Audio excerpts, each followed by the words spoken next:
At my high school reunion, my bully mocked my appearance, until his boss shook my hand as the new owner. Trevor Grayson's voice carried across the hotel ballroom like it always had, loud and mocking, designed to make sure everyone heard him put someone else down. Jesus Christ, is that Nathan Ellis? Dude still dresses like he shops at a thrift store. Some things never change, huh? His laugh was sharp and familiar, the same sound that had followed me through the hallways of Lincoln High for 4 years. I was standing near the registration table, name tag in hand, wearing jeans and a plain black sweater, because I'd come straight from a site visit and hadn't bothered to change. Trevor was in a designer suit, his arm around a blonde woman who looked uncomfortable, surrounded by a small crowd of people who'd apparently learned nothing about choosing better friends in the 15 years since graduation. I should have left right then. Should have walked out and driven home and reminded myself that high school was over, that Trevor Grayson's opinion meant nothing, that I'd built a life he couldn't touch. But before I could move, a man in an expensive charcoal suit stepped forward from the crowd near the bar. He was older, maybe mid-50s, with silver hair and the kind of presence that made people instinctively straighten their posture. He looked at Trevor, then at me, and his expression shifted from confusion to recognition to something that might have been shock. "Mr. Ellis?" he said, walking toward me with his hand extended. "Nathan Ellis? I didn't realize you'd be here tonight. I'm James Carmichael. We spoke on the phone last week about the Riverside Plaza acquisition." Trevor's laugh died mid-breath. The entire ballroom seemed to pause, and I stood there, frozen, watching my high school bully realize that his boss, the CEO of the commercial real estate firm where Trevor worked as a junior acquisitions manager, was shaking hands with the guy he'd just mocked for dressing like a thrift store reject. I'd spent 4 years at Lincoln High School being invisible, or trying to be. I was the kid who ate lunch in the library, who kept my head down in the hallways, who wore the same rotation of 6 shirts because my mom worked 2 jobs and we couldn't afford much else. My father had left when I was 8, taking with him any financial stability we'd had. Mom did her best, working as a nurse's aide during the day and cleaning offices at night, but there was never enough money. Never enough for new clothes or school trips or the kind of casual spending other kids took for granted. Trevor Grayson had noticed me freshman year during gym class when I'd shown up in shorts that were too short and a t-shirt with a visible stain. He'd made a comment loud enough for everyone to hear, something about poverty and charity cases, and the name had stuck. For the next 4 years, I was Trevor's favorite target. He'd trip me in hallways, knock books out of my hands, make comments about my clothes, my shoes, the lunch I brought from home. He was careful, always just barely on the edge of what teachers would intervene on, always surrounded by friends who laughed at his jokes and made me feel like the problem was me, not him. I'd reported it once, sophomore year, to Mr. Daniels, the vice principal. He'd called us both in, listened to my complaints, then asked Trevor for his side. Trevor had been calm, reasonable, apologetic, said he was just joking around, that he didn't realize I was taking it seriously, that maybe I was being too sensitive. Mr. Daniels had given us both a lecture about getting along and sent us back to class. The bullying got worse after that because Trevor knew nothing would happen to him. I'd survived high school by making myself a promise. I would get out. I would go to college, get a degree, build a life where people like Trevor Grayson couldn't touch me. I would become someone who mattered. I'd graduated with a 3.9 GPA, got a full scholarship to State University, and majored in business with a focus on real estate development. My mom had cried at my graduation, told me she was proud, told me I was going to do amazing things. I'd believed her because I had to. The alternative was accepting that Trevor had been right about me. College was different. Nobody knew about my secondhand clothes or my scholarship status or the fact that I worked 3 part-time jobs to cover expenses the scholarship didn't. I studied commercial real estate, took every internship I could find, learned everything about property development, zoning laws, market analysis, investment strategies. I was good at it, better than good. I could look at a property and see potential where others saw problems. I could analyze markets and predict trends. I could negotiate deals that made everyone feel like they'd won. By the time I graduated, I had job offers from 2 major firms. I'd taken the position at Morrison & Partners. Wait, I can't use Morrison. I'd taken the position at Bennett & Associates, a mid-sized commercial real estate development firm in the city. I'd worked there for 3 years, learning the business from the inside, making connections, understanding how deals got made and money changed hands. If you are enjoying this story already, please subscribe to see more stories like this. Then I'd quit and started my own company. Ellis Property Development began in a shared office space with me, a used desk, and a laptop that barely functioned. I had $15,000 in savings and a business plan that most people thought was too ambitious. I focused on a specific niche, buying undervalued commercial properties in emerging neighborhoods, renovating them, and either leasing or selling at a profit. It was risky, capital-intensive, and required perfect timing. Most people told me I'd fail within a year. I didn't fail. The first property I bought was a rundown office building in a neighborhood that was just starting to see development interest. I got it for $320,000, well below market value because it needed extensive work. I spent 6 months and $180,000 renovating it, living on savings and credit cards, working on the project myself when I couldn't afford contractors. When it was finished, I leased it to a tech startup for $8,500 a month. Within 2 years, I sold the building for $890,000. I used that profit to buy 2 more properties, then 4, then 8. I hired a small team, brought in investors, scaled carefully but deliberately. By year 5, Ellis Property Development owned or managed 23 commercial properties across 3 cities. By year 8, we'd expanded to 51 properties with a total portfolio value of approximately $124 million. I'd made my first million by age 30 and my 10th million by age 33. I employed 38 people, had partnerships with major investors, and had a reputation in the industry for identifying opportunities others missed. I'd stayed low profile intentionally. No flashy cars or expensive watches or social media posts showing off wealth. I drove a 3-year-old Subaru Outback because it was reliable and practical. I lived in a nice but not extravagant condo. I wore jeans and sweaters to work because I spent half my time on construction sites. The people who mattered in my industry knew who I was.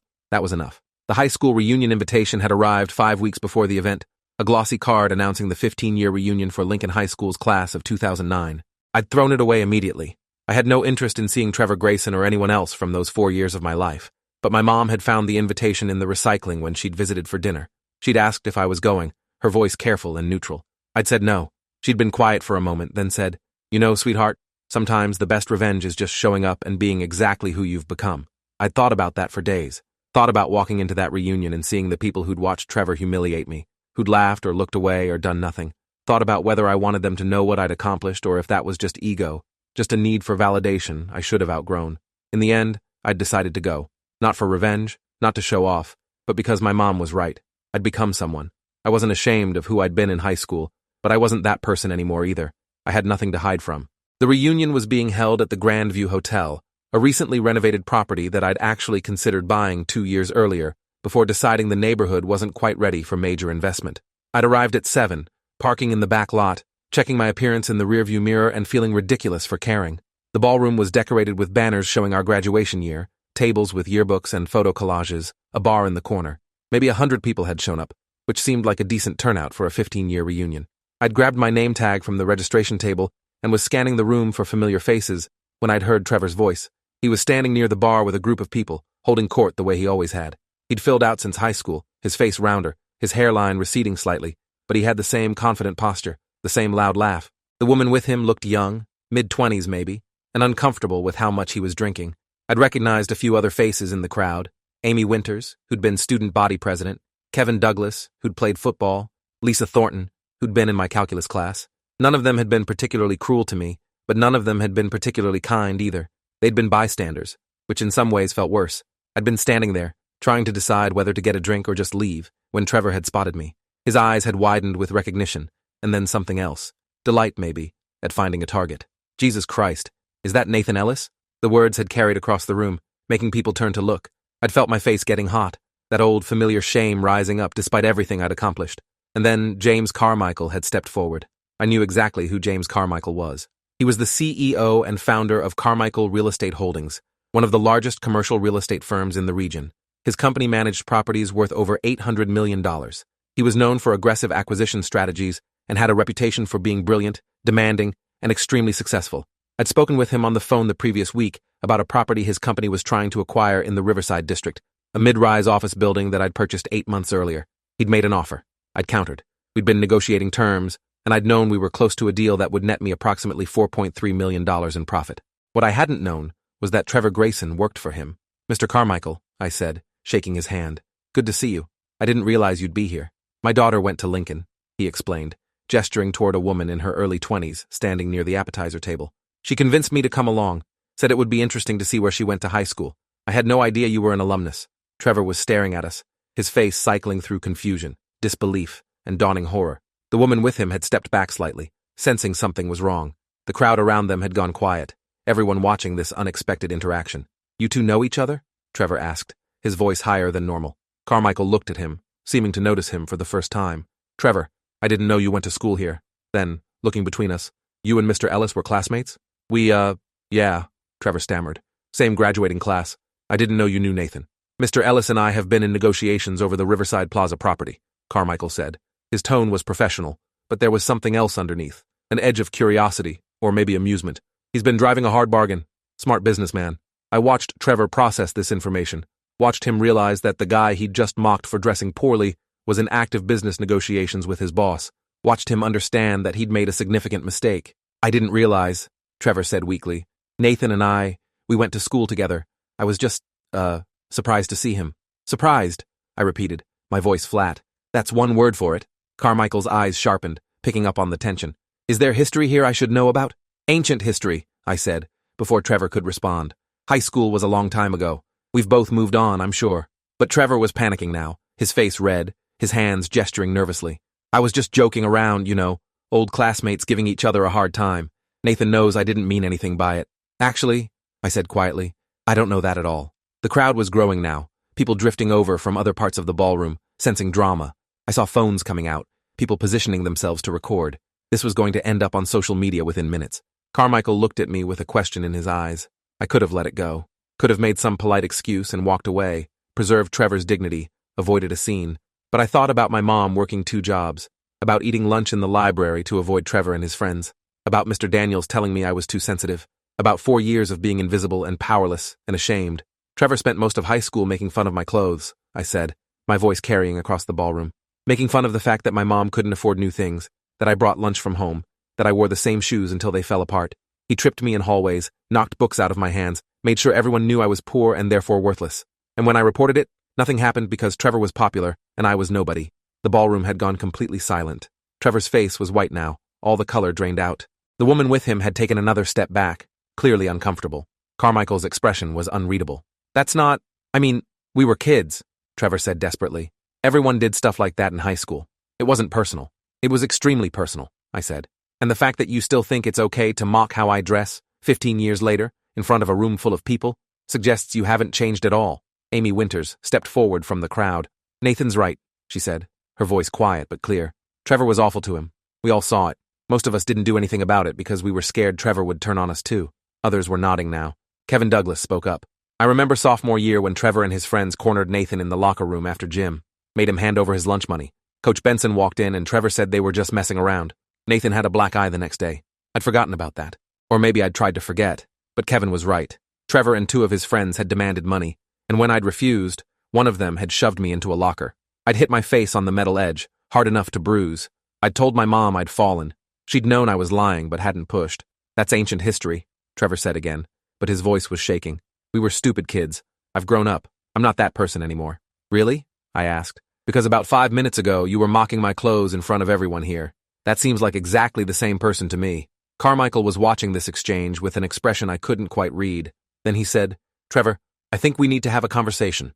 In private. Now. Trevor looked like he might be sick. Mr. Carmichael, I can explain. Not here. Outside. Carmichael turned to me. Mr. Ellis, I apologize on behalf of my company. This is unacceptable behavior. Would you be willing to meet with me Monday morning? I'd like to discuss the Riverside Plaza deal and ensure this incident doesn't impact our business relationship. Of course, I said. I'll have my assistant send over revised terms over the weekend. He nodded, shook my hand again, then gestured for Trevor to follow him. Trevor looked at the woman he'd been with. Jenna, I'll be right back. Actually, she said, her voice cold, I think I'm going to get an Uber. This whole thing is really uncomfortable. She walked away without looking back. Trevor followed Carmichael out of the ballroom, his shoulders hunched, his earlier confidence completely gone. The room erupted in conversation the moment they left. People were talking over each other, pulling out phones, reconstructing the scene. I felt hands on my shoulder and turned to find Amy Winters looking at me with something like regret. I'm sorry, she said, for not saying anything back then, for letting it happen. We were kids, I said, though it felt hollow. We should have been better kids. I should have been a better friend. Others were approaching now, people I barely remembered, offering apologies or congratulations or asking questions about my business. It was overwhelming, the sudden attention, the validation I hadn't realized I'd been craving. Lisa Thornton, who I'd shared a calculus class with, touched my arm. I heard you have your own real estate company now. That's incredible. It's going well, I said, trying to downplay it. What are you doing? I'm a high school teacher. Math, actually, at Roosevelt High across town. We talked for a few minutes about her career, her life, carefully avoiding the topic of Trevor or the scene that had just unfolded. Eventually, I excused myself and found a quiet corner near the windows overlooking the hotel's courtyard. I could see Trevor and Carmichael outside, Trevor gesturing animatedly, Carmichael standing with his arms crossed, his expression stern. I wondered what was being said, wondered if Trevor was losing his job, wondered if I cared. A bartender brought me a whiskey I hadn't ordered. From the gentleman at table 6, she said, pointing to an older man I didn't recognize. I raised the glass in thanks, and he nodded back. My phone buzzed. A text from my mom. "How's the reunion? Having fun?" I typed back. "It's complicated. Tell you about it later." 3 dots appeared, then disappeared, then appeared again. Finally, "Just remember you have nothing to prove to anyone but yourself." She was right, of course, but it had still felt good to watch Trevor realize he'd underestimated me. Still felt good to have witnesses, to have people acknowledge what he'd done, to have some tiny measure of justice after 15 years. The reunion continued around me. People danced, ate appetizers, took photos in front of a backdrop with our graduation year. I stayed in my quiet corner, nursing the whiskey, watching it all happen like I was on the outside looking in, just like high school. Except this time, I'd chosen to be on the outside. This time, I had the power to leave whenever I wanted. This time, I mattered. If this story keeps your interest, please subscribe to get more stories like this. Carmichael and Trevor returned about 30 minutes later. Trevor's face was blotchy, like he'd been crying or trying not to. He went straight to the bar, ordered a drink, and stood there alone. Carmichael found me in my corner. "Mr. Ellis, could we speak privately?" We walked out to the hotel lobby, away from the noise and the crowd. Carmichael was quiet for a moment, then said, "I've worked with Trevor for 8 months. He's been adequate at his job, nothing exceptional. After our conversation outside, I'm questioning whether he represents the values my company stands for." "That's between you and him," I said carefully. "I don't want to cost anyone their job. Respectfully, Mr. Ellis, bullying and harassment, whether it happened 15 years ago or 5 minutes ago, suggests a character flaw that doesn't belong in my organization. Trevor's behavior tonight was unacceptable. His behavior in high school, as described by you and corroborated by others, was worse." He paused. "I'm placing him on administrative leave pending a full review. If other complaints exist, if this is a pattern of behavior, he won't be returning." I didn't know what to say to that. Part of me felt vindicated. Part of me felt uncomfortable with the power to impact Trevor's life this way. "I appreciate you taking this seriously," I said finally. "I'm not trying to ruin his life. I just wanted people to know what happened, to acknowledge it." "Accountability isn't ruination," Carmichael said. "It's consequence. Trevor made choices. He's living with the results." We talked for a few more minutes about business, about the Riverside Plaza deal, about potential future partnerships. He gave me his personal cell number and said he'd like to discuss opportunities for our companies to work together beyond this single transaction. Then he excused himself to rejoin his daughter, leaving me standing in the lobby. I could have gone back to the reunion, could have enjoyed the rest of the night, accepted congratulations, networked, made connections. Instead, I walked out to the parking lot, got in my Subaru, and drove home. The silence in the car was deafening after the noise of the ballroom. I thought about Trevor's face when he realized who I was, thought about Amy Winters apologizing, thought about my mom's text, reminding me I had nothing to prove. The truth was messier than that. I did have things to prove, to myself, if not to others. I'd spent 15 years building a life specifically to escape the powerlessness I'd felt in high school. Every property I bought, every deal I closed, every employee I hired, it was all armor against ever being that vulnerable again. Success was my shield. Money was my weapon. And tonight, I'd used both. When I got home, I poured another whiskey and sat on my balcony looking out at the city lights. My phone was blowing up with notifications, friend requests, messages, tags and photos and videos from the reunion. I turned it on silent and tried to ignore it, but curiosity got the better of me. I opened Facebook and found 3 videos of the confrontation already posted. The most popular one, shared by someone named Derek. Wait, I need to avoid that name. The most popular one, shared by someone named Justin Phillips, had already gotten 847 shares and 12,000 views. The comments were brutal, mostly directed at Trevor. People calling him a bully, demanding he be fired, sharing their own stories of being harassed in high school. A few comments defended him, said everyone makes mistakes, said I was being vindictive by bringing up ancient history, but they were drowned out by the majority who seemed to think Trevor had gotten exactly what he deserved. I closed the app, feeling sick. This wasn't what I'd wanted. Or maybe it was exactly what I'd wanted, and I just didn't like how it felt now that I had it. The next morning, I woke up to 17 missed calls and 54 text messages. Most were from people I barely knew, reaching out to reconnect or congratulate me or ask about job opportunities. 3 were from reporters, asking for comments about the viral reunion confrontation. 1 was from Carmichael's office, confirming our Monday meeting, and 1 was from a number I didn't recognize. "This is Trevor. Can we please talk?" I stared at that message for a long time, then I deleted it, without responding. Monday morning, I met with James Carmichael in his corner office downtown. The view overlooked the river and the financial district beyond. His desk was clean, organized, exactly what I'd expect from someone with his reputation for precision. "Mr. Ellis, thank you for coming," he said, shaking my hand and gesturing to a leather chair. "I wanted to discuss several things. First, the Riverside Plaza acquisition. I've reviewed your counteroffer and I'm prepared to accept your terms. My legal team will have papers drawn up by end of week." "I appreciate that," I said, trying to keep my voice professional despite the adrenaline spike. $4.3 million was about to become real. Second, I wanted to update you on the Trevor situation. After our conversation Friday night, I conducted interviews with several current and former employees. It appears Trevor has a history of inappropriate comments and behavior that HR either didn't document properly or chose to overlook. He's been terminated effective immediately. I nodded slowly. I'm sorry it came to that. I'm not. My company's reputation is built on integrity and professionalism. Trevor violated both. He paused. Which brings me to my third point. I'm impressed by what you've built with Ellis Property Development. I've done my research this weekend, looked into your portfolio, your growth trajectory, your reputation in the industry. You identify opportunities that others miss. You execute efficiently. You deliver results. Thank you, I said, uncertain where this was going. I'd like to discuss a potential partnership. Carmichael Holdings has significant capital and resources, but we sometimes lack the agility of smaller firms. Ellis Property has agility and vision, but could benefit from additional capital and institutional support. I'm proposing a strategic alliance where we co-invest in select opportunities, sharing both risk and reward. He slid a folder across the desk. Inside was a preliminary proposal outlining a partnership structure that would give Ellis Property access to Carmichael's capital while maintaining my company's independence. The potential deal flow could triple my current acquisition rate. This is generous, I said, scanning the terms. Why? Because I believe in betting on talent, Mr. Ellis, and because I suspect that young man who survived 4 years of bullying and still managed to graduate with honors, who built a multi-million-dollar company from nothing, who showed remarkable restraint Friday night when he could have been cruel, that young man has the kind of character I want associated with my company. We spent 2 hours discussing specifics, potential projects, timeline for implementation. By the time I left his office, I had the Riverside deal finalized and a partnership framework that could transform Ellis Property Development into a major player in the regional commercial real estate market. I called my mom from the car. How was the reunion? She asked. Complicated, I said. But good, I think. I told her everything. About Trevor's comments, about Carmichael, about the confrontation, about the videos going viral, about the meeting I'd just left. She was quiet for a long time after I finished. Are you happy? She finally asked. I'm successful. That's not what I asked. I thought about it. Was I happy? Or was I just satisfied that I'd proven something? I don't know, I admitted. But I'm okay. That's enough for now. Okay isn't enough, sweetheart. You deserve more than okay. Maybe, I said.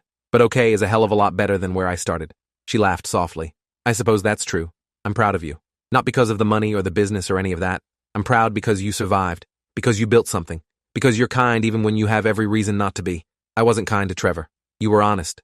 That's better than kind sometimes. We talked for a few more minutes. Then I drove to my office, ready to tell my team about the Carmichael partnership.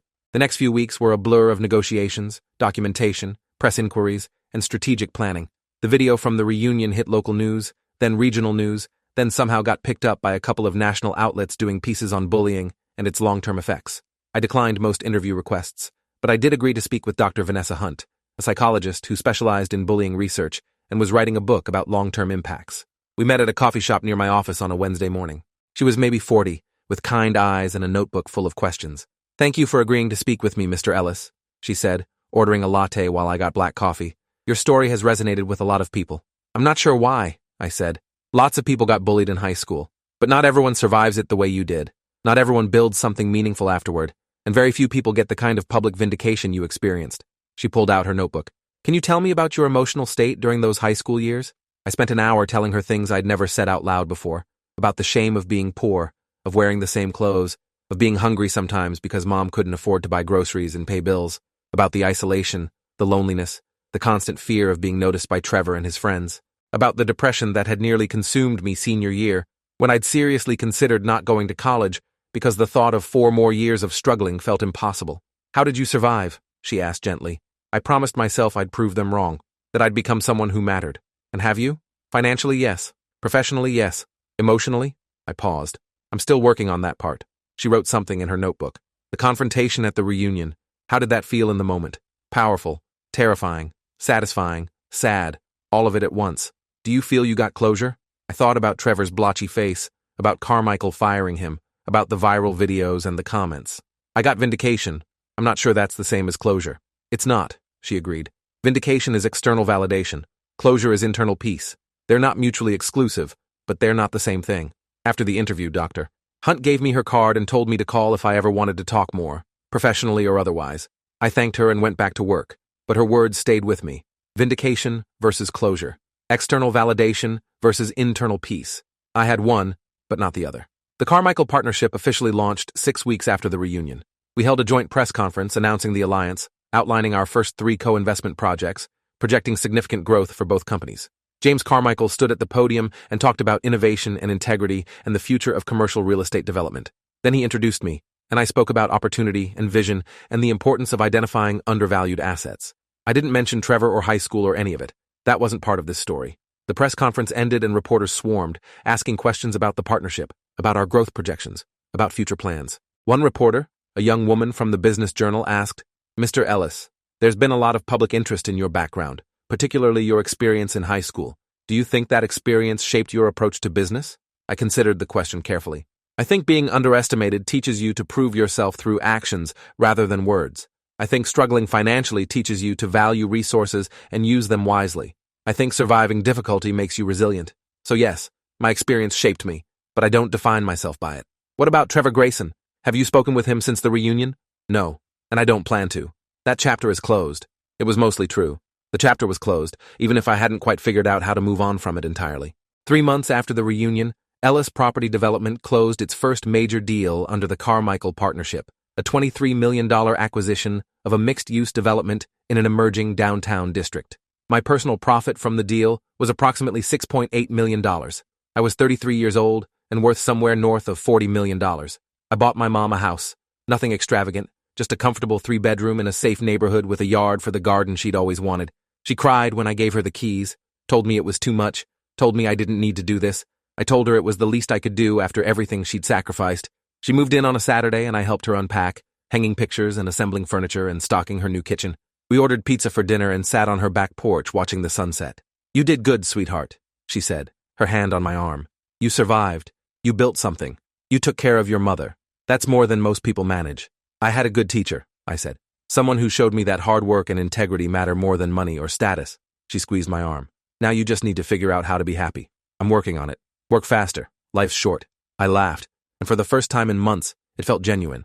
The 1-year anniversary of the reunion approached, and I found myself thinking about Trevor again, wondering where he'd ended up, what he was doing, whether he'd learned anything. I knew from mutual connections that he'd moved to another city, taken a job at a smaller firm, kept a low profile. The viral video had followed him, appeared in background checks, made it difficult to rebuild his reputation. Part of me felt guilty about that. Part of me thought it was exactly what he deserved. Mostly, I just felt tired of thinking about it. Dr. Hunt had been right. I'd gotten vindication, but not closure. I'd proven Trevor wrong, proven everyone wrong, but I hadn't actually moved past it. The anger and shame were still there, just buried under layers of success and money and professional achievement. I decided to do something about it. I called Dr. Hunt and asked if she had time for a session. We met in her office, a comfortable space with soft lighting and furniture designed to make you feel safe enough to be vulnerable. "I need help," I said. I thought proving them wrong would be enough, but I'm still angry, still carrying all of it, and I don't know how to let it go. We met weekly for 3 months, talked about trauma, about shame, about the way childhood experiences shape adult behavior, talked about my drive to succeed being rooted in fear of being powerless again, talked about using money as armor and success as a weapon, talked about the difference between healing and achieving. It was hard, uncomfortable work, but slowly, things started to shift. I started being able to think about high school without the immediate spike of anger and shame. Started being able to see Trevor as a hurt kid who'd hurt others, rather than a monster who'd defined my adolescence. Started being able to separate my self-worth from my net worth. Started being able to imagine happiness that wasn't contingent on proving something to someone. 6 months into therapy, Dr. Hunt asked me a question that changed something fundamental. If you could go back and tell your 15-year-old self one thing, what would it be? I thought about it for a long time. I'd tell him it gets better, that he's going to be okay, that he's not worthless, even if Trevor says he is. Would you tell him about the money, the success, the vindication? No, I said slowly. I'd tell him he's enough exactly as he is, that he doesn't need to prove anything, that being kind and working hard and taking care of his mom, that's enough. Dr. Hunt smiled. I think you just gave yourself the closure you've been looking for. She was right. Somewhere in the process of therapy, I'd stopped needing Trevor to know he was wrong about me. I'd stopped needing anyone's validation except my own. The success was still real, still valuable, but it wasn't the only thing that defined me anymore. 2 years after the reunion, I got an email from an unfamiliar address. The subject line was apology. I almost deleted it without reading, but curiosity won. Nathan, this is Trevor Grayson. I don't expect you to read this, and I definitely don't expect you to respond, but I need to say some things, even if only for myself. I was cruel to you in high school. I made your life miserable because I could, because it made me feel powerful, because I was dealing with my own shit and taking it out on someone who couldn't fight back. That's not an excuse. It's just the truth. I was a coward and a bully, and you didn't deserve any of it. Losing my job, having that video go viral, watching my reputation collapse, it was humiliating. And my first reaction was to blame you, to tell myself you'd overreacted, that you'd ruined my life over something that happened in high school, that you were vindictive and petty. It took me a long time to realize that I'd ruined my own life by being the kind of person who thinks bullying is acceptable, the kind of person who mocks someone for their clothes 15 years later, the kind of person who never apologized or acknowledged the harm they caused. I'm in therapy now, working on understanding why I hurt people, why I need to put others down to feel good about myself. It's not fun work, but it's necessary. I'm trying to become someone better than who I was. I don't expect your forgiveness. I don't deserve it, but I wanted you to know that I'm sorry. For high school, for the reunion, for all of it. You deserved better then, and you deserve better now. I hope you're happy. I hope you found peace. And I hope someday I can look at myself in the mirror and not see the person who made your life hell for 4 years. Trevor. I read the email 3 times. Then I sat with it for a day, thinking about how to respond, or whether to respond at all. Finally, I wrote back. Trevor, I appreciate you reaching out and taking accountability. That takes courage. I forgive you, not because you've earned it, but because I'm tired of carrying anger. I hope your therapy helps. I hope you become the person you want to be. I hope you treat others with the kindness you didn't show me. We were kids. We're adults now. We both get to choose who we are from here. Choose well. Nathan. I hit send and felt something release in my chest.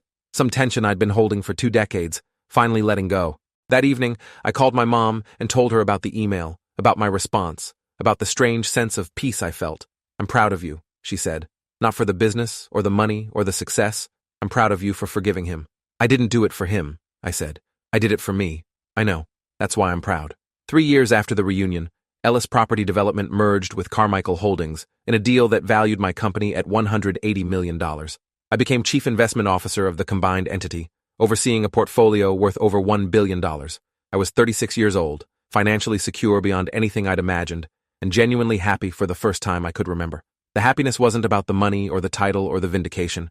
It was about the work being meaningful, about the team being talented and dedicated, about having healthy relationships with my mom and my colleagues and the small circle of friends I'd cultivated. It was about being able to walk into a room without needing to prove anything, without using success as armor, without defining myself by who'd underestimated me. It was about being enough exactly as I was. I still drove a Subaru, though I'd upgraded to a newer model. I still lived modestly, though my condo was a little bigger now. I still worked on construction sites in jeans and a sweater, but I also took vacations, spent time with friends, dated occasionally, saw Dr. Hunt monthly to maintain my mental health. I lived a life that was mine, not defined by reaction to trauma or need for validation, just mine. On the 4-year anniversary of the reunion, I got a LinkedIn message from Amy Winters. Hey Nathan, not sure if you remember me from Lincoln High. I saw you merged with Carmichael Holdings. Congratulations. That's incredible. I wanted to reach out because I'm organizing our 20-year reunion. Can you believe it's been that long? And wondered if you'd be interested in coming. No pressure.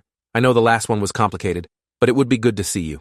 Amy. I stared at the message for a while, thinking about that ballroom, about Trevor's voice mocking my clothes, about Carmichael shaking my hand, about the videos going viral, thinking about how much had changed in 4 years, how much I'd changed. I typed back, Hi Amy, I remember you. Thanks for the invite. I'll think about it and let you know. Hope you're doing well. Nathan. I didn't know yet if I'd go. Didn't know if I wanted to revisit that space, those people, those memories. But the fact that it was a choice, that I had the power to decide, that I wasn't afraid either way, that felt like victory. Not the kind of victory that required witnesses or vindication or viral videos. Just the quiet kind that meant I'd survived. I'd healed. I'd become someone I was proud of being. And that was enough. More than enough. It was everything. Thanks for watching till the end. Make sure to subscribe and like to not miss the next story.